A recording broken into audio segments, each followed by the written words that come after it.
కృష్ణ గారు, అనిల్ గారు మాట్లాడినంతసేపు కూడా కళ్ళు ఎర్రగా నీళ్లు బయటికి రావాలా వద్దా అన్నట్టు ఆయన కళ్ళల్లో ఉన్నాయి. వెనకున్న మీ కళ్ళు కూడా అదే సేమ్ అలానే ఉన్నాయి. ఏంటండి, ఏం జరిగింది మీ మధ్య? Nothing sir, human emotion, that is friendship, అంతే. తను ఒక ఫ్రెండ్ అంటే ఇప్పుడు నువ్వు ఇంత అంటే తన గురించి నేను పాజిటివ్ చెప్పడం, నా గురించి పాజిటివ్ చెప్పడం ఉండదు, ఎందుకంటే డైలీ లైఫ్ అది. కానీ some situations comes when friend అనేవాడు మనకు నిలబడతాడు అన్నప్పుడు ఒకటి ఉంటుంది చూసారా. తను నా గురించి మాట్లాడుతున్నప్పుడు మళ్ళీ తను నా గురించి ఆలోచిస్తూ ఉంటుంటాడు. మామూలుగా డైలీ లైఫ్లో అవి ఉండవు. ఈ సిచ్యువేషనే మా ఇద్దరిని ఆ ఫ్రెండ్షిప్పే అనుకుంటున్నాను నేను. ఓకే, ఇప్పుడు వరకు ఈ స్టేజ్ మీద బయటపడ్డారు అనిల్ గారు, మీ గురించి మాట్లాడారు. ఇదే సిచ్యువేషన్ ఈ 15 సంవత్సరాలు 12 సంవత్సరాలు ఎప్పుడైనా ఎదురైందా? అంటే మీ గురించి మాట్లాడటం ఇదే ఫస్ట్ టైమా? ఇంతకుముందు ఎప్పుడైనా ఇలాంటి మీరు ఎదురైందా మీకు సిచ్యువేషన్? అంటే ఓపెన్గా మాట్లాడు. అంటే ఇలా ఉండదు. ఇప్పుడు ఎదురెదురుగా కూర్చుని అనిల్ నువ్వు గొప్పడివి, తనేమో సాయి నువ్వు గొప్పడు అని మేము ఎప్పుడు అనుకోం కదా. బట్ ఆ సిచ్యువేషన్ వచ్చినప్పుడు నేనైనా సరే మైక్ పట్టుకుని ఓ సినిమా గురించో అనిల్ గురించో చెప్పేది ఇలా తన ఫంక్షన్స్లోనే. మామూలుగా ఉన్నప్పుడు మేము నార్మల్ ఫ్రెండ్స్, చాలాసార్లు తిట్టుకుంటాం బో, అది వేరే. మమ్మల్ని చూసి చాలామంది, రాజుగారు అవ్వచ్చు, ఇంకా చాలామంది దగ్గర నుంచి చూశారు. అంటే వీళ్ళిద్దరు విడిపోతారు ఇప్పుడు గొడవపడి అని అనుకుని ప్రతిసారి మేము తర్వాత కలిసిపోయేవాళ్ళం. ఈవెన్ F2 అనుకుంటా, ప్రాగ్లో ఒక గంట అరుచుకున్నాం ప్రాగ్లో రోడ్ల పైన. ఎవరో ఆపటాకి ట్రై చేయలే. శిరీష్ గారు వీళ్ళందరూ నేను టికెట్ వేసుకుని వెళ్ళిపోతాను ఏదో అనుకున్నారు. బట్ మేము ఏది అరుచుకున్నా ఏది చేసినా సరే నాకు తెలిసి we are connected has more friends. అంటే ఇద్దరికి పాజిటివ్ కావాలని కోరుకుంటాం. సో దానిలోంచే వచ్చేది కాబట్టి తర్వాత అర్థం చేసుకుని కూల్ అయ్యి మళ్ళీ మామూలుగా మాట్లాడతాం. ఓకే, మీరు సపరేట్గా మీకంటూ ఒక ఐడెంటిటీ కావాలని ఇందాక అనిల్ గారు కోరుకున్నారు మీరు అని చెప్పాడు. అది లేట్ అయిందని ఏమన్నా అనిపించిందా మీకు? లేదు సార్, నేను ఎప్పుడు ఒకటే నమ్ముతాను, ఎప్పుడు మన టైం వస్తుందో అప్పుడే మన టైం. కాబట్టి నాకు లేట్ అయింది అని ఏం లేదు. ఎందుకంటే ఏదైనా సరే నేను చేసుకుంది. ఇంతకుముందు వేరే సినిమా ప్రొడ్యూస్ చేశా, but I failed there. So ఇప్పుడు అన్ని పనులు నేనే చూసుకుని నేనే చేస్తే ఏంటి అనేది ఈ సినిమా. సో నాకు ఎప్పుడు అది ఉండదు, because Anil success is my success. Sai గారు, టీజర్ బాగుందండి. Thank you sir. మీ కోరిక ఎప్పటి నుంచో తెర మీద కనపడాలని. సో ఎన్నాళ్ళు నెరవేరుతుంది. All the best. We hope ఒక మంచి సక్సెస్ మీకు రావాలని కోరుకుంటున్నాం. Thank you. ఇంతకీ నెలలో మీ బుజ్జి తల్లి కోసం ఎంత బడ్జెట్ పెడతారు? యాక్చువల్గా నాకు అసలు తాగుడు అలవాట్లేదు సార్. మా టీంలో ఎవరికి లేదు, even Anil or me, nothing. Harish గారు ఏంటి సార్ సాహు గారితో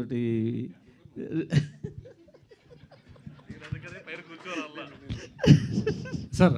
దానికి ఆన్సర్ యాక్చువల్గా ఇది క్వశ్చన్ వస్తుందని నేను ముందే ప్రిపేర్ అయ్యా. అడగలేదండి.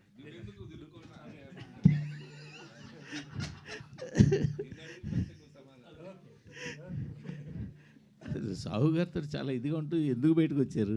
పోనీ బయటకు వచ్చిన తర్వాత తిన్నాళ్ళు స్టేజ్ మీద కనపడలేదు. సరైన ప్రాజెక్ట్తో వస్తారనుకుంటే ఒకసారి కూడా రాలేదు. సార్ నేను కొన్ని పర్సనల్ రీజన్ వల్ల బయటకు వచ్చాను. మా ఇద్దరికి ఏం లేదు. సో నేను వేరే బిజినెస్లోనే నాకు. సో అవన్నీ కొంచెం ట్రబుల్ షూట్లో పడ్డాయి బికాస్ ఆఫ్ లాక్డౌన్. ఇదంతా అవన్నీ సెటరేట్ చేసుకోవడానికి నేను కొంతకాలం బ్రేక్ తీసుకోవాల్సి వచ్చింది. మరి సరైన పెద్ద ప్రాజెక్ట్తో చేద్దాం, తప్పకుండా చేద్దాం. ఓకే. కృష్ణ గారు, ఇక్కడ అంటే అనిల్ గారు అన్నీ చేసేవన్నీ కామెడీ ఎంటర్టైనర్స్, మీరు రైటర్గా వర్క్ చేశారు. బట్ మీరు యూనిక్ ప్రాజెక్ట్ ఇది చూస్తుంటే కంప్లీట్ డిఫరెంట్గా ఉంది. ఐడెంటిటీ అనేది పక్కన పెడితే మీకు ఇలాగ రావడమే, మీకు ఇలాంటి సినిమాల ద్వారా ప్రూవ్ చేసుకోవాలని చెప్పేసి ఫస్ట్ నుంచి ఉండేది ఎట్లా? అంటే ఒక్కొక్కరిది ఒక్కొక్క ఇష్టం అండి. ఒక కథ మనం స్క్రిప్ట్ తీసుకుని ఇద్దరు డైరెక్టర్లకు ఇస్తే ఇద్దరు డిఫరెంట్గా తీస్తారు. సేమ్ అంటే దానిలో డైలాగ్ టు డైలాగ్ ఉన్నది కూడా ప్రజెంటేషన్ మారిపోద్ది. సో నాకు తెలిసి అంటే నాది పక్కన పెడదాం, అనిల్ లాగా ఎంటర్టైన్మెంట్ తీసేవాళ్ళు ఇండస్ట్రీలో, అనిల్ లాగా తీసేవాళ్ళు నాకు తెలిసి he's one of unique. So same like that నా టేస్ట్ ప్రకారం నా సినిమా ఇప్పుడు హై అనేది ఉంటుంది కదా, ఐడెంటిటీ అన్నీ కాదు, అంటే నా టేస్ట్ అది. అంటే నేను జనాలకి నేను ఎలా చూపించాలి, ఒక్కొక్కరికి ఒక్కొక్కటి ఉంటుంది. ఆర్జీ గారికి ఒకటి ఉంటుంది, రాజమౌళి గారికి ఒకటి ఉంటుంది, అనిల్ అనగానే ఒకటి ఉంటుంది. దీన్ని ఐడెంటిటీ అంటారా లేకపోతే నేను పక్కన పెడతాను. My love towards cinema is what is my definition of cinema. Anil గారి గురించి నిన్నే అన్నారు, ఆయన ఆర్టిస్ట్గా కూడా చేస్తే సక్సెస్ అవుతారని చెప్పేసి. నిన్న అలీ గారు కానీ శివాజీ గారు కానీ అన్నారు, మీరు ఆర్టిస్ట్ అవుతున్నారు. ఇద్దరు కాంబినేషన్లో సినిమా చేసే ఆలోచన ఏమైనా ఉందా? యాక్చువల్గా పటాస్ ముందు నేను అనిల్తో షార్ట్ ఫిల్మ్ కూడా తీశాను. అంటే నేను ఆర్టిస్ట్, డైరెక్టర్ రకరకాలు, బట్ పటాస్ టైంకి దాన్ని ఆపాను. అండ్ తన ఆర్టిస్ట్ అవ్వాలి లేదు అన్నది తనది. కానీ నాకు తెలిసి now he's the person who is అంటే అందరి జనాలకి ఇంత మంచి డైరెక్టర్ ఉండటం ఇంకా బెస్ట్ అనిపిస్తుంది. అండ్ ఒకటండి, మీరు అనిల్ గారు మీ కాంబినేషన్ సక్సెస్, మీ ఫ్రెండ్షిప్ తెలుసు. బట్ మీతో పాటు అటు సాహు గారు కానీ ఇటు హరీష్ పెద్ది గారు కానీ మీ జర్నీలో వీళ్ళ ట్రావెల్ కూడా ఎక్కువగా ఉందని చెప్పేసి కనిపిస్తుంది. సో ఎలా ఏంటి దీని గురించి? డెఫినెట్లీ అండి, ఇద్దరు పాజిటివ్ పర్సన్సే. సాహు గారైనా ఈయనైనా మా రిలేషన్ అన్నీ బాగానే ఉన్నాయి. దాని గురించి ఏం చెప్పను. కృష్ణ గారు, జనరల్గా ఫస్ట్ సినిమా అనగానే అంటే మీరు క్యారెక్టర్ చేస్తున్నారు, డైరెక్టర్ ఇవన్నీ ఉన్నాయి, బట్ ప్రొడ్యూసర్గా ఉండడం అనేది చాలా తక్కువ, కొంతమంది మాత్రమే చేస్తారు. అంటే ఈ సినిమాకి ఇన్ని చేస్తున్నప్పుడు మళ్ళీ ప్రొడ్యూసర్గా కూడా ఉండడానికి రీజన్ ఏంటి? ఎందుకంటే పక్కన ఎంత కావాలంటే అంత సినిమాకి సఫిషియెంట్గా పెట్టే హరీష్ గారు ఉన్నారు కదా, సో మీరు ప్రొడక్షన్లోకి ఎందుకు? అంటే ప్రొడక్షన్ అంటే ఇంతకుముందు కూడా ప్రొడక్షన్ చేసాం మేము, ఇంతకుముందు కూడా ప్రొడక్షన్ చేసాం. అది పెద్ద నాకు అదేమి సినిమా అండి అంతే. నేను అదే ఆలోచిస్తాను తప్ప ప్రొడ్యూసర్ ఇదే ఆలోచించను. బట్ అనిల్ అన్నట్టు నేను ముక్కు సూట్ మనిషిని, నేను ఇంతే అని చెప్తూ ఉంటాను కదా. సో నా సబ్జెక్ట్ నేను కొన్ని చెప్పడానికి కొన్ని లిమిటేషన్లు వేరే వాళ్ళు అడిగినప్పుడు ఇది ఇంతే అని చెప్పేసి వెళ్ళిపోతూ ఉంటాను. దాని గురించి ప్రొడ్యూసర్గా కూడా అయ్యి ఉంటానేమో. సార్ డైరెక్టర్ గారు, టీజర్ చూస్తుంటే కొన్ని రేర్ లొకేషన్స్ కనిపిస్తున్నాయి. చాలా కష్టపడి ఉంటారు అక్కడ. డెఫినెట్గా అండి. అక్కడ అడిగితే పర్మిషన్ కూడా ఇవ్వరు. అలాంటి చోట ఎలాంటి గ్యాంబ్లింగ్ చేస్తారు మీరు? గ్యాంబ్లింగ్ ఏం చేయలేదండి, వి టుక్ పర్మిషన్స్. బట్ పాయింట్ ఏంటంటే ఆ షూట్ చేసే టైంలో కానీ మాకు చాలా ఆబ్స్టికల్స్ వచ్చినాయి. ఆ ఆబ్స్టికల్స్ అన్నీ చాలా అంటే వెరీ హార్డ్. ఒక్కోసారి నాకు తలనొప్పి వచ్చేసేది అనమాట. అంటే ఒక్కోసారి చిన్న యాక్సిడెంట్ అవుతాయి అని ఇది అవుతాయి అన్న, ఈవెన్ పోలీస్ డిపార్ట్మెంట్ కానీ లేకపోతే అక్కడ మన మిగతా మేము తీసుకున్న ఆన్లైన్లో కట్టచ్చు. యాక్చువల్గా మాకు ఈ రోడ్డు కావాలి అంటే ఆన్లైన్లో మనం డబ్బులు కడితే కార్పొరేషన్కి వాళ్ళు ఈ టైమ్స్ అని ఇస్తారు. కానీ ఆ టైంలో కూడా మాకు చాలా ప్రాబ్లమ్స్ వచ్చినాయి. బట్ ఎనీహౌ నా ఆర్టిస్టులు కానీ మా కెమెరామెన్ కానీ చాలా ఎక్స్ట్రాడినరీ వర్క్ చేశారు. Thanks for them. అది సార్ అన్నయ్య గారు, ఇన్ని డిపార్ట్మెంట్లు కవర్ చేశారు కదా, నిజంగా ఎందులో హై వచ్చేదండి? కెమెరా ముందు వచ్చినప్పుడు హై వచ్చేదా, కెమెరా వెనకాల యాక్షన్ డైరెక్షన్కే నాకు హై అండి. అంటే యాక్టింగ్ చేస్తున్నప్పుడు ఒక్కొక్కసారి అంటే యాక్చువల్గా ఇది టైం పడుతుంది. ఈ సినిమా ఈ రోల్కి నేను 2-3-4 అడిగాను, ఇంత టైం అయితే మేము చేయలేమన్నారు. సో నేనే చేద్దామని దిగాను. దిగిన తర్వాత నేను చేస్తున్న లొకేషన్లో నేను యాక్ట్ చేస్తూ డైరెక్ట్ చేయటం అనేది, అంటే ఒక సెట్ టేస్ట్ చేయటం అనేది వేరు. మన కంట్రోల్లో లేని లొకేషన్లో చేస్తున్నప్పుడు అనిపించింది బాగా దిగిందిరా నాకు అన్నట్టు అనిపించింది. Ananya here. Hi, thank you so much. Hi. అన్ని ఆయన అడుగుతున్నారు. యాక్చువల్లీ టీజర్లో చూసినప్పుడు మీరు తన దగ్గరికి వెళ్ళి డబ్బులు ఇచ్చి మరీ మిమ్మల్ని చంపమని అడిగారు కదా. Is that for a vlog or లేకపోతే నిజంగానే you are fed up with your life అని అంటే సినిమా చూడండి అని చెప్తారు. బట్ ఇన్ డిస్క్రిప్షన్లో మీరు ఏదైనా చెప్పాలి అంటే ఏం చెప్తారు? అంటే why you are fed up with your life, ఎందుకు అట్లా? ఎక్కువ డీటెయిల్స్లోకి వెళ్ళను బికాస్ పక్కనే ఉన్నారు, తిడతారేమో. But I will say that మనందరికీ లైఫ్లో బేసిక్ థింగ్ ఈజ్ వ్యాలిడేషన్, వేరే వాళ్ళ validation in some way or the other. I will say in summary that లావణ్యకి అదే కావాలి. అండ్ అది కొంచెం అటు ఇటు అయినప్పుడు she is choosing the easy way out of death. Sai Krishna గారు హాయ్ అండి. మళ్ళీ అటేనా? హరీష్ గారు సార్, అంటే ఇది 2 years గ్యాప్లో చేస్తూ వచ్చారన్నారు. బట్ మీరు కన్నడలో ఒక బిగ్ ప్రాజెక్ట్ ఒకటి చేస్తూ వచ్చారు, శివరాజ్ కుమార్ గారు మేబీ. ఏంటి అదే మన తెలుగు డైరెక్టరే దానికి వర్క్ చేస్తున్నారు. ఏంటండి అది ఒక భారీ ప్రాజెక్టు, పాన్ ఇండియా లెవెల్లో రిలీజ్ ఉంటుందా, ఎట్లా ఏంటి ఆ సినిమా? అది ఇంకా పాన్ ఇండియా దాకా అనుకోలేదండి. ప్రస్తుతానికి అది Kannada and Malayalam main reach. 2 artist from Malayalam నుంచి ఒక ఆర్టిస్ట్, కన్నడ నుంచి శివరాజ్ కుమార్ ఉన్నారు. సో అవి రెండే అనుకుంటున్నాం. పాన్ ఇండియా ఆలోచన అయితే ప్రస్తుతానికి లేదు. It's a good project. అంటే పొలిటికల్గా ఉంటుంది? లేదు లేదు లేదు, టోటల్లీ ఒక father and daughter emotion drama. Okay, అది వెరీ సూన్ అది కూడా రిలీజ్ డేట్ అనౌన్స్ చేస్తాను. ఓకే. నెక్స్ట్ తెలుగులో కంటిన్యూస్గా ప్లానింగ్ ఉందండి? డెఫినెట్గా చేస్తానండి. Right, all the best. Thank you sir. Pallavi చూడటానికి ముస్లింలా ఉన్నారు, కానీ పల్లవి అని హిందూ పేరు ఉంది. So character name Safina. Safina అంటే బయట మీ నేమ్? బయట నా నేమ్ పల్లవి. సో అంత వేరియేషన్ ఉంది, ఎలా పోర్ట్రే చేశారు ముస్లిం రోల్? ఏమైనా ట్రాన్స్ఫార్మ్ అవ్వడానికి వర్క్షాప్ చేశారా? హిజాబ్ వేసుకోవడం నేర్చుకున్నాను బాగా. ఇంకా కొన్ని అంటే ముస్లిం లాంగ్వేజ్ ఉంటుంది కదా, హిందీ, హైదరాబాదీ హిందీ, అలా కొంచెం నేర్చుకున్నాను. ఓకే. ఆడిషన్లో సెలెక్ట్ అయ్యారా? ఆడిషన్ చేసాం, ఇద్దరు కలిసి ఆడిషన్ చేసాం. ఓకేనండి, all the best. Thank you. Ananya గారు, చాలా రోజులైంది మిమ్మల్ని ఆన్ స్క్రీన్లో చూసి. సో ఈ సినిమాని మీరు సెలెక్ట్ చేసుకున్నారా? మిమ్మల్ని ఈ సినిమా సెలెక్ట్ చేసుకుందా? నేను సాయి గారితో లాలీపాప్ అని ఒక సాంగ్ చేశాను ఇమీడియట్లీ ఆఫ్టర్ 30/21, అది మీకు తెలిసి ఉంటుంది. సో దాని తర్వాత సాయి గారు వచ్చి నాకు యాక్చువల్లీ ఒక కంప్లీట్లీ వేరే స్క్రిప్ట్ చెప్పారు ఒక సినిమాకి. But then that was all done and then మధ్యలో ఆయన మైండ్ చేంజ్ చేసుకొని లేదు నేను డిఫరెంట్గా చేస్తున్నా అని ఈ స్క్రిప్ట్ చెప్పారు. సో ఐ థింక్ నాకు ఎప్పుడూ ఆ చాయిస్ లేకుండే నువ్వు చెప్పడానికి. I was always in the project. Okay sir, చాలా హైలోనే ఉంది సార్, ఎంగేజింగ్ ఉంది teaser. So I hoping content అంతా బాగాలని కోరుకుంటున్నా. మిమ్మల్ని చాలా రోజుల నుంచి చూస్తున్నా అండ్ ఈ సినిమా మీకు మంచి హిట్ రావాలని కోరుకుంటున్నాను. Thank you brother, thank you. Ananya గారు, అంటే పెద్ద సినిమాల్లో చిన్న చిన్న రోల్స్లో కనిపించేవాళ్ళు, ఇప్పుడు ఈ క్యారెక్టర్ అనేది ఒక షార్ట్ చూస్తుంటే చార్మినార్ బ్యాక్డ్రాప్లో షార్ట్, ఒక హీరోయిక్ షార్ట్ పెట్టారు సాయి గారు, చాలా బాగుంది ఆ షార్ట్. ఏం ఎక్స్పెక్ట్ చేయొచ్చు? ఈ క్యారెక్టర్ మీకు ఎంత హై ఇచ్చింది? నాకు చాలా చాలా చాలా హై ఇచ్చిందండి ఈ క్యారెక్టర్.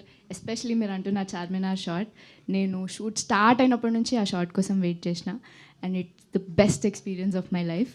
అండ్ మీరు అన్నారు కదా వేరే సినిమాల్లో చిన్న రోల్స్ చేసిందని, ఆ ఎక్స్పీరియన్స్ ఇక్కడ చాలా చాలా హెల్ప్ అయింది నాకు ఇప్పుడు ఆనెస్ట్లీ మీతో మాట్లాడడంలో కూడా. So I think everything added up to this moment and this is my big debut. Sai గారు, బుల్రాజ్ని ఏంటి సార్ అండి ఎలా తెచ్చారు ఏంటి? అంటే యాక్చువల్గా బుల్రాజు సినిమాల్లోకి రావడానికి కారణం నేనే. తను ఒక వీడియోలో చూసి సెలెక్ట్ చేసింది నేను మన అనిల్ సినిమాకి సంక్రాంతికి వస్తున్నానికి. సో నేను సెలెక్ట్ చేశాను కాబట్టి నేను వాడుకోవాలి కదా. మీకంటే ఎవరికి రైట్స్ లేవు సార్? లేవు. నేననేది ఏంటంటే తన మీద ఒక ఎక్స్పెక్టేషన్స్ ఫామ్ అయినాయి కదా. డెఫినెట్గా ఎక్స్పెక్టేషన్స్ కన్నా ఎక్కువ ఉండాలి. ఓవర్ కాన్ఫిడెన్స్ చెప్పకూడదు కానీ బట్ ఐ ట్రీటెడ్ హిమ్ అంటే ఇప్పుడు అన్ని సినిమాలు ఎలా ట్రీట్ చేస్తున్నారో అలా కాకుండా డిఫరెంట్గా ట్రీట్ చేసి తన్ని ప్రజెంట్ చేస్తున్నా.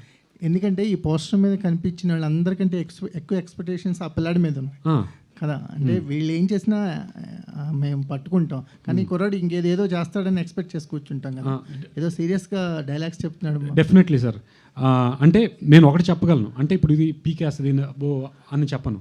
తను ఏదైతే చేస్తున్నాడో మనం ఏదైతే చూస్తున్నామో అది కాకుండా తన్ని వేరుగా చేయించాను. ఆ వేరుగా చేయించింది డెఫినెట్గా హై ఇవ్వాలని కోరుకుంటున్నాను. ఈ రైటింగ్ స్టైల్ కానీ ఇది కానీ చూస్తుంటే మాకు కృష్ణవంశీ గారి డేంజర్ గుర్తొస్తుంది. అవును సార్, ఈ టీజర్ చూసి చాలామంది అదే అన్నారు నాకు కూడా. So but definitely I'm also big fan of him. Murari cinema నాకు చాలా బాగా ఇష్టమైంది. దానికి దీనికి అయితే పోలిక లేదు సార్. పోలిక లేదు కదా, ఏదైనా ఇన్స్పిరేషన్ ఉందా? అంటే నాకు ఈ సినిమాకి అంటే వే ఆఫ్ మేకింగ్ ఇన్స్పిరేషన్ అయితే ఒక్కటి సార్. అంటే ఆ రోజుల్లో నాకు స్క్రీన్ ప్లే వైజ్ చాలా పేసీగా తీసుకెళ్ళిన సినిమా అది ఒకటి ఉండొచ్చు సార్. ఒక రూటెడ్ కామెడీ తీసుకొని బ్లాక్ బస్టర్ హిట్స్ కొట్టడంలో మీ పాత్ర ఉంది. ఇది కంప్లీట్ ఒక మల్టీప్లెక్స్ మూవీలా కనిపిస్తుంది. ఏంటి సార్ ఈ ట్రాన్స్ఫర్మేషన్ గురించి? అదేం లేదు సార్, సినిమా అనేది మల్టీప్లెక్స్ అది నాకు అది నా పాయింట్ కాదు సార్. గ్యారంటీగా థియేటర్లోకి వచ్చిన తర్వాత వాడు ఏ మనిషి అయినా ఒక ఫీల్ ఇంట్రెస్ట్గా నాట్ ఇంట్రెస్ట్గా ఇంట్రెస్టింగ్ అని ఫీల్ అయితే అది ఎక్కడ ప్లే చేసినా సరే అది it will be a good cinema sir. అంటే ఇది అవుట్ ఆఫ్ కంట్రీలో ప్లే చేసినా సరే నా సినిమా వాళ్ళ ఎమోషన్స్ కనుక జనాలకి నచ్చితే it will be a very good movie. Okay, కృష్ణకం కార్నర్లో కూర్చొని అడగరు అనుకున్నా. లక్కీ భాస్కర్లో చూసాను. చూసారా? చూసాను. సోషల్ మీడియాలో మీ కంటెంట్ కూడా చూస్తూ ఉంటాను. చూసారు, thank you. In front there is crocodile festival అని ఉంటుంది మీ బయోలో. అవును. సో సినిమాలో కూడా ఉండబోతుంది అది. డెఫినెట్గా. మిమ్మల్ని ఎలా పిక్ చేసుకున్నారు డైరెక్టర్ గారు? క్రొకడైల్ ఫెస్టివల్ నాకు జరిగిద్ది, నేను చెయ్యను. సో నా క్యారెక్టర్ అలాంటిది. ఎలా ఉంది సోషల్ మీడియా టు ఇలా బిగ్ స్క్రీన్లో మిమ్మల్ని మీరు చూసుకోవడం ఎలా అనిపిస్తుంది అండ్ ఎవరికి థ్యాంక్ఫుల్గా ఉన్నారు? Myself only actually. అంటే సోషల్ మీడియాలో నేనే పెట్టేవాడిని వీడియోలు, నేనే చేసేవాడిని. ఇక్కడికి కూడా అంటే thank you for others to like recognize my work. But నాకు నేనే థ్యాంక్స్ చెప్పుకుంటాను సార్కి కూడా ఈ స్టేజ్ మీద, అంతే. కృష్ణ గారు సార్, నేను వెంకట్ సార్, 10TV. దాదాపు అంటే అనిల్ రావుపూడి గారు 9 దాకా మొత్తం హిట్స్ మూవీస్ కదా, కానీ ఆయన ప్రొడ్యూసర్గా అయితే చేయలేదు, అన్ని హిట్స్ చేస్తున్నా. మీరేంటి సార్ ఇంత ఫస్టే ప్రొడ్యూసర్గా రావటం అంటే ఏంటి అది? ఆల్రెడీ ఆన్సర్ చెప్పాను సార్. నేను అనిల్ దగ్గర ఎగ్జిక్యూటివ్ ప్రొడ్యూసర్ అన్నీ చేస్తా. సో ఎవ్రీ క్రాఫ్ట్లో నేను అనిల్ సినిమాకి ఉంటా. సో అనిల్ తనకి ప్రొడక్షన్ ఇష్టం ఉండదు. బట్ ఐ థింక్ నాకు ప్రొడక్షన్ కూడా ఎందుకు ఇంట్రెస్ట్ అంటే, ఇప్పుడు నాకు ఈ సినిమా సక్సెస్ అయితే నేనే డైరెక్టర్గా ఉండాలని నాకు కోరిక లేదు సార్. నా ప్రొడక్షన్ నుంచి different kind of films and కొత్త వాళ్ళతో చేయాలని, కొత్త టెక్నీషియన్స్ వాళ్ళందరినీ చేయాలని నా కోరిక. Hope this movie will give me. అందరూ అనిల్ గారు హీరో అంటున్నారు కదా, ఇన్ ఫ్యూచర్లో మీరు డైరెక్టింగ్ చేస్తే మరి అనిల్ గారితో డెఫినెట్గా సార్, మా ఇద్దరి మధ్య నా టాక్స్ నడుస్తున్నాయి, త్వరలో చెప్తాను. మంచి న్యూస్ ఇచ్చారు అయితే. ఇదేదో కామెడీగా అన్నాను సార్, ఇలా అంటారు కదా ఆ మాట అన్నాను. తను కాన్సన్ట్రేషన్ అంతా ఎప్పుడు డైరెక్షన్లోనే ఉంటుంది సార్. ఇందులో మీకు ఏది టఫ్ అనిపించింది సార్, ప్రొడ్యూసర్ గానా, డైరెక్టర్ గానా, ఆర్టిస్ట్ గానా? ఆర్టిస్ట్గా టఫ్ అనిపించింది సార్. ఎందుకని మీరు ఎంతోమంది ఆర్టిస్టులు పెద్ద హీరోలతో చేస్తున్నప్పుడు ఈజీ కదా మానిటర్ చేస్తూ? అదే నేను మళ్ళీ చెప్తున్నాను, అంటే రోడ్ల మీద ఇట్ల మీద చేస్తున్నప్పుడు నాకు వేరే వాళ్ళు ఏం యాక్ట్ చేస్తున్నారు అనేది నాకు కనపడదు కదా. నేను అంతా కట్ చేసిన తర్వాత మళ్ళీ వెళ్ళి చూసుకోవాలి. ముందు నేను చూసుకుంటాను నేను ఎలా చేశానని, తర్వాత వాళ్ళని చూస్తాను, తర్వాత మళ్ళీ టేక్ అంటే మేము చేసిన రోడ్లు ఆటలప్పుడు నాకు అసలు ఎందుకు దిగానరా అనే ఫీలింగ్ వచ్చింది. But at the end I feel okay, నేను చిన్న ఆర్టిస్ట్నే, పర్వాలేదు అనిపించింది. అదే అనిల్ అన్న తర్వాత అనిపించింది. He's always an director at heart. ఎందుకంటే షార్ట్లో ఉన్నప్పుడు కూడా యాక్షన్ కట్ చెప్పేవాళ్ళు ఆయన, కెమెరాలో ఉన్నప్పుడు కూడా. మీరు కూడా మంచి అనిల్ గారిలాగా మంచి డైరెక్టర్ కావాలి. అలాగే ఎస్ కృష్ణ అంటే సూపర్ స్టార్ కృష్ణ గారి అంత రేంజ్కి ఎదగాలని కోరుకుంటున్నాను sir. Thank you sir. Sagar, అంటే ఇప్పుడు మీకు నాన్ ఆర్టిస్టులు అంటే అనన్య కానీ, పల్లవి వీళ్ళందరూ ఉండి, అండ్ హరీష్ పెద్ది లాంటి ఒక నాన్ ప్రొడ్యూసర్ ఉన్నప్పటికీ కూడా ఒక సినిమాకి స్టార్ వెహికల్ కంపల్సరీ అయిపోయింది ఇప్పుడు. సో అది ఎవరన్నా ఇప్పుడు అనిల్ రావుపూడి గారు వచ్చినట్టు ఈ సినిమాకి ఒక స్టార్ వెహికల్లా అంటే ఎవరు ఉంటారు? కరెక్టే సార్. ఇది అంటే కంటెంట్ అంటే అనగానే అది రెగ్యులర్ వర్డ్. బట్ ఇలాంటి క్వశ్చన్లు వేసినప్పుడు ఏంటంటే మాకు కూడా ఒక భయం ఉంటుంది. అంటే ఈ రోజుల్లో సినిమా థియేటర్కి ఎవరైనా రావాలి అంటే పలానా పర్సన్ అని. ఇప్పుడు మేము ట్రై చేసేది ఏంటంటే, ఇప్పుడైతే బాగా ప్రమోట్ చేసి ఈ సినిమా మీరు చూస్తే బాగుంటుంది అని తీస్తే రాగలిగితే అది మేము సక్సెస్ అయినట్టు సార్. దీనికి ఆన్సర్ అయితే నాకు చాలా కష్టం. బట్ ఎనీహౌ ఈ మూవీ చూసినప్పుడు కంటెంట్ అయితే వాళ్ళు భలే తీసారా అనే ఫీలింగ్లో ఇంకేది ఆలోచించరు అనేది. ప్రతి ఆర్టిస్ట్ని వాళ్ళు కనెక్ట్ చేసుకుంటారు. అదే కాకపోతే మంచి కంటెంట్ ఒక్కటే సరిపోవట్లేదండి. ఎందుకంటే రీసెంట్గా వచ్చిన శ్రీ చిదంబరం గారి సినిమా బాగున్నప్పటికీ కూడా జనాలు వెళ్ళట్లేదు అక్కడ దాకా. ఫస్ట్ ఆఫ్ ఆల్ ఆ సినిమాకి వెళ్ళాలి అనే ఒక ఇంటెంట్ అనేది క్రియేట్ చేయలేకపోతున్నారు. సో ఇప్పుడు కంపల్సరీ ఇప్పుడు ఏదైనా ఒక రీసెంట్ లాస్ట్ ఒక 2-3 ఇయర్స్లో వచ్చిన చిన్న సినిమాలు ఏది హిట్ అయినా కూడా ఖచ్చితంగా ఒక స్టార్ వెహికల్ ఉంది. ఒక నాని గారు లాంటి వాళ్ళకు కొట్టుకున్నారు కాబట్టే ఆ సినిమాకి అంత ఎంగేజింగ్ రాగలిగింది. సో అలాగే ఇప్పుడు మీ సినిమాకి ఒక స్టార్ వెహికల్ లాగా, ఒక బ్రాండ్ అంబాసిడర్ లాగా ఎవరిని నిల్చోబెట్టగలరు? అంటే మీకున్న ఒక కనెక్షన్ అనిల్ రావుపూడి గారిని ఒక మ్యాక్సిమం ఒక ట్రైలర్ లాంచ్ వరకు, ప్రీ రిలీజ్ ఈవెంట్ వరకు తీసుకురాగలరు. But would that be enough? Sir దేనికి ఏది ఇనఫ్ కాదు సార్. పెద్ద పెద్ద వాళ్ళని తీసుకురావచ్చు, అన్నీ చేయొచ్చు. బట్ ఇదేంటంటే ఇప్పుడు మీరు టీజర్ చూసినప్పుడు మీకు ఒక రష్, అంటే ఒక చూడంగానే భలే ఉందరా అనే ఫీలింగ్ కలిగింది అనుకోండి సార్. రేపు నేను ట్రైలర్ కానీ నా సాంగ్స్ కానీ వేస్తాను. నేను బాగా నమ్మేది ఏంటంటే, ఒక సినిమాని టీజర్, ట్రైలర్ వాటి వల్లే జనాలు ఫస్ట్ చూడాలా వద్దా అని ఫిక్స్ అవుతారు. తర్వాత మనం చేసే ప్రమోషన్స్ బట్టి, ఆ ప్రమోషన్స్ ఎలా చేస్తాను ఏమవుతుంది అనేది ఇప్పుడు నేను చెప్పలేను, అది మనకు తెలియదు. బట్ డెఫినెట్లీ నా ట్రైలర్ అవ్వచ్చు, నా కంటెంట్ అవ్వచ్చు, ఇట్ విల్ గివ్ జనాలకి ఓకే చూద్దాం అనే అదైతే గ్యారంటీ కలుగుతుందని నా నమ్మకం. అండ్ అనన్య, ఇప్పటిదాకా మీరు చేసిన కైండ్ ఆఫ్ రోల్స్ అనేవి కంప్లీట్గా ఒక అండర్వెల్మింగ్ క్యారెక్టర్స్ అన్నీ చేసుకుంటూ వచ్చారు. సో ఇది ఇప్పుడు ఓవర్వెల్మింగ్ అండ్ హై ఒక crossing your border kind of ఇది కదా. సో ఈ ఎక్స్పీరియన్స్ ఎలా ఉంది? అండ్ పోస్ట్ దిస్ మీ ఇమేజ్ తాలూకా ఏదైతే ఇప్పటిదాకా ఉన్న ఒక అండర్వెల్మింగ్ క్యారెక్టర్స్ చేసుకుంటూ వచ్చారో ఆ ఇమేజ్ ఎలా చేంజ్ అవబోతుంది అనుకుంటున్నారు? హోప్ఫుల్లీ పాజిటివ్గా చేంజ్ అవుతుంది అనుకుంటున్నా. ఇట్ వాస్ వెరీ ఛాలెంజింగ్, ఎందుకంటే నేను రియల్ లైఫ్లో కూడా చాలా అండర్వెల్మింగ్ పర్సన్ని. So to be that dramatic and అంత loud personality on screen was tough. But yeah, hopefully as an actor నన్ను నేను ప్రూవ్ చేసుకోగలిగితే ఇంకొంచెం వర్సటైల్ క్యారెక్టర్స్ చేయొచ్చు అని ఐఎమ్ హోపింగ్. ఓకే, ఎందుకంటే ఒకసారి హీరోయిన్ అనే ఒక మార్క్ వచ్చిన తర్వాత మళ్ళీ ఏవైతే ఇప్పటిదాకా క్యారెక్టర్స్ ప్లే చేస్తూ వచ్చారో వాటికి మళ్ళీ మొగ్గు చూపకపోవచ్చు మీ సైడ్ నుంచే కూడా. సో అది పర్లేదండి, ఎంతవరకు ప్రిపేర్డ్గా ఉన్నారు దానికి? హీరోయిన్గా వెళ్ళిపోదాం. పల్లవి హియర్. హైదర్ గారు, ఓకే. సో అంటే మీ రియల్ నేమ్ కంటే రియల్ నేమ్ ఎక్కువ బాగా గుర్తుండిపోయింది నాకు. నా పేరు సాయి కృష్ణ అండి. యా, సో ఎందుకంటే మీ క్యారెక్టర్ అలా అనమాట. బెట్టింగ్స్ అంటే ఎక్కువ హై అని చెప్పారు కదా, సో రియల్ లైఫ్లో కూడా బెట్టింగ్స్ అంటే అంతే హై ఉంటారా? అండ్ మీ క్యారెక్టర్ ఎలా ఉండబోతుంది ఇందులో? ఈ మీడియా ముందు బెట్టింగ్స్ గురించి ఎందుకండి? నో అస్సలు నాకు బెట్టింగ్లు అంటే చెడ్డ చిరాకు. అండ్ మీ క్యారెక్టర్ ఎలా ఉండబోతుంది? సో ఈ క్యారెక్టర్ వచ్చేసి చాలా రూటెడ్ క్యారెక్టర్. ఇప్పుడు మనం అనుకుంటాం కొన్ని క్యారెక్టర్స్ చూడగానే అబ్బాయి ఇలాగే ఉంటారు కదా బయట జనాలు. సో బేసిక్లీ మనం like when you go interiors, Hyderabad interiors కానీ ఆ ఏరియాలో, సో ఈ క్యారెక్టర్ సార్ ఎలాగైతే డిజైన్ చేశారో బేసిక్లీ లైక్ ఎలా ఉండాలి అనుకొని చాలా రూటెడ్గా ఉంది, చాలా ట్రూ టు ఇట్స్ కోర్.